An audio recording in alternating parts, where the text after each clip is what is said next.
In the first half century of Darwinian evolution, the theory was completely dependent on fraudulent evidence for its support. When they mandated Darwinian evolution to be taught in the public schools, there was in reality no convincing evidence to support the theory. They were in fact using frauds to brainwash children into what was in reality a new atheist religion based on fiction. In his book, The Icons of Evolution, biologist Jonathan Wells lays out what he calls the icons of evolution. What he could have named the book is The Frauds of Evolution. I'm going to mention only a couple of those examples. I'm going to give you much more. I'll leave it to you to refer to his work for things like the fraudulent Miller-Urey experiment and so forth. I'm going to explain why the theory is still being supported by fraudulent evidence to this very day, and why you should suspect any evidence presented to the public as being fraudulent. So let's go to example 1. Haeckel's embryo fraud. This is one of the examples that is presented by Jonathan Wells in his book, Icons of Evolution. Used for decades in high school and college biology textbooks, Haeckel's embryo drawings were intentionally fraudulent to make the theory more believable. And the drawings were even known to be fraudulent, and they continue to use them. There are even textbooks that will still use them to this day. But in reality, the drawings are completely fraudulent. Number 2, Piltdown Man. This is one of my favorites because this fooled scientists for decades. Piltdown Man was a human evolution fraud. For 40 years, Piltdown Man was regarded as absolute proof of human evolution. There were hundreds of doctoral theses written supporting this hoax. That's right, scientists really believed in Piltdown Man. But Piltdown Man was exposed as a fraud. The jawbone and teeth were from an orangutan. The teeth had been filed down to make them look human. The bones and teeth had been chemically treated to look old. This was a outright calculated fraud, and they taught this to school children for years. Many school children just believed this because this is what they were taught. School teachers believed this. This is what was in the textbooks.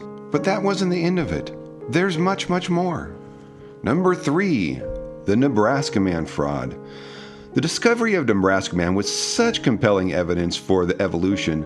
That is why they mandated it be taught to children in schools.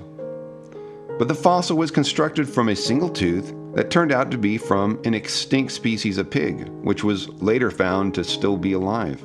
So that should give you some idea of the competency and integrity of the people forwarding Darwinian theory. There is no nonsense too big for them to feed to your children and to brainwash you with. Number 4, Java Man fraud. This fossil was found by a student of Ernst Haeckel, the man who gave us the embryo drawing fraud.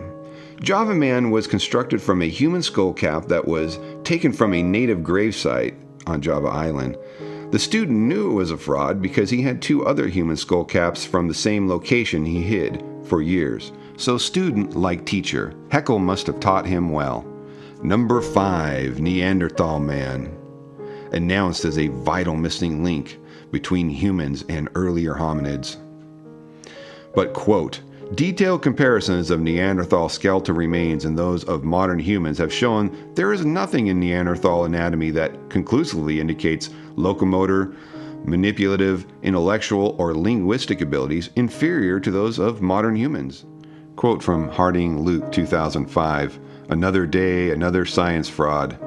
Anthropologist resigns in dating disaster 2005, World Net Daily.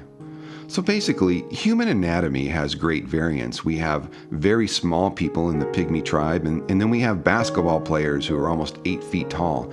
So differences in human anatomy are not evidence for evolution and only confirms things that we already know. Number 6, Lucy the Ape. Lucy is just the newer, more sophisticated Piltdown Man fraud. Although publicly exposed as a fraud, they still hang on to this one. A collection of bone fragments with the bone vertebra of a baboon having been found in the mix. The Lucy reconstruction contains the upper skull based on modern chimps, combined with human-like teeth and jaws. So this is really just Piltdown Man in reverse. Instead of a human skull with an ape jaw, we have an ape skull with a human jaw. Number 7, Horseman. This missing link was exposed in 1984 as the skull of a 4-month-old donkey. They just can't get enough of these hoaxes. They broadcast these frauds loudly in the media and then quietly make their corrections in the back of scientific journals.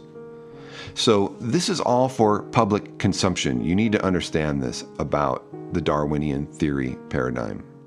Number 8, Archaeoraptor. I'm not sure if I'm saying that right, but it's a fictional animal and therefore it's a fictional name.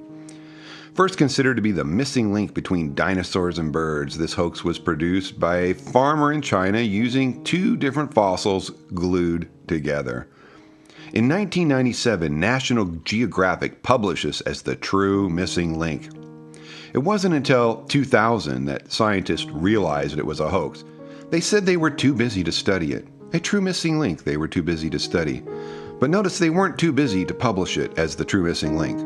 Number 9, horse evolution fraud. The clay depicting horse evolution was known to be false for decades, but it still ended up in high school and university textbooks. Dr. Niles Eldridge, the curator of the American Museum of Natural History, states, "I admit that an awful lot of that has gotten into textbooks as though it were true. For instance, the most famous example still on exhibit downstairs in the American Museum is the exhibit of horse evolution, prepared perhaps 50 years ago. That has been presented as literal truth in textbook after textbook. Now I think that is lamentable." So in other words, Dr. Eldridge knew that the horse evolution depiction was a fraud, and yet it was still on display at the museum. This is how evolution works. These things are taught in public schools and at university as fact, and yet they are known frauds by the scientists themselves. Number 10, and I love this one, the missing link Ida.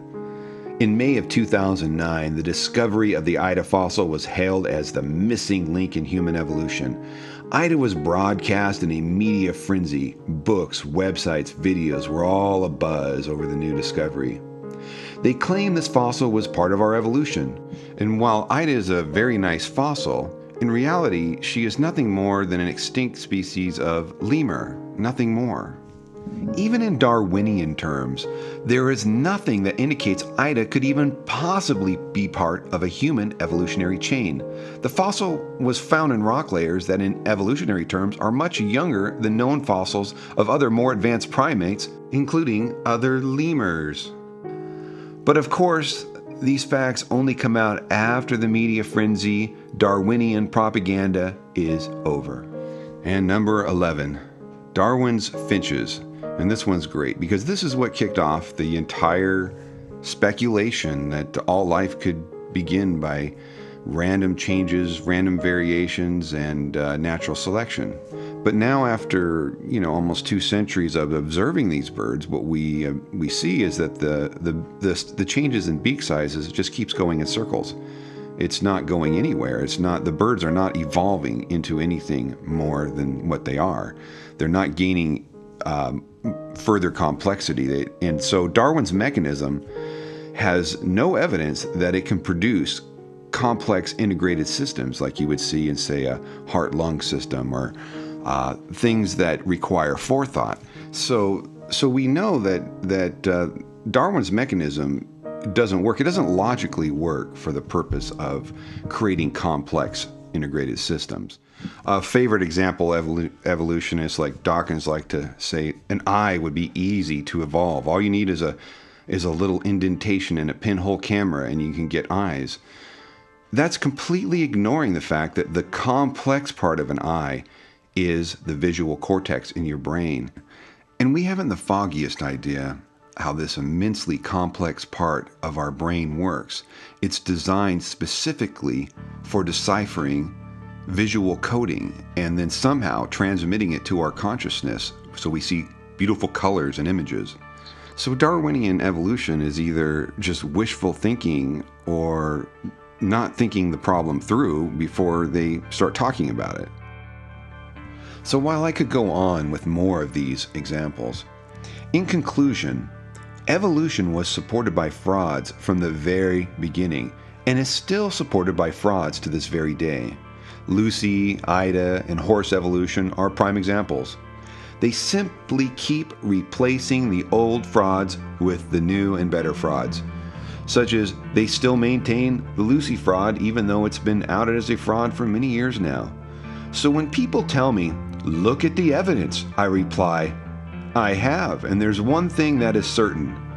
There is a consistent group of people who are pathological liars supporting Darwinian evolution.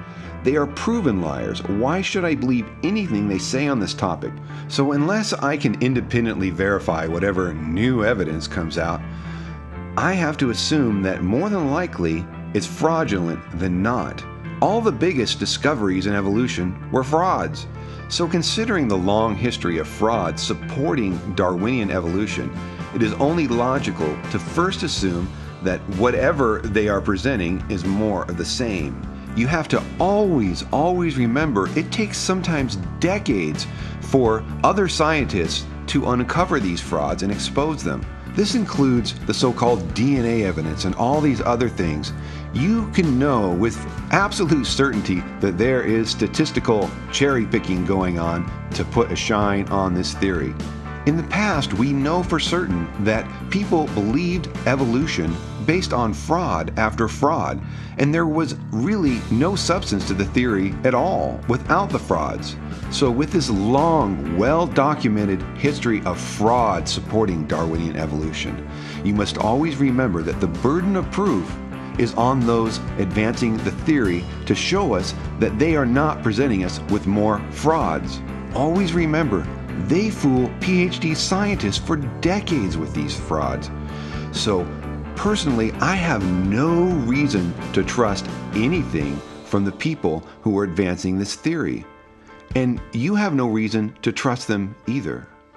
So I hope that you've enjoyed this presentation and you've learned something new. And especially I hope that you will be more critical-minded when it comes to the theory of Darwinian evolution. And we're going to discuss more of that shortly. Thanks for watching.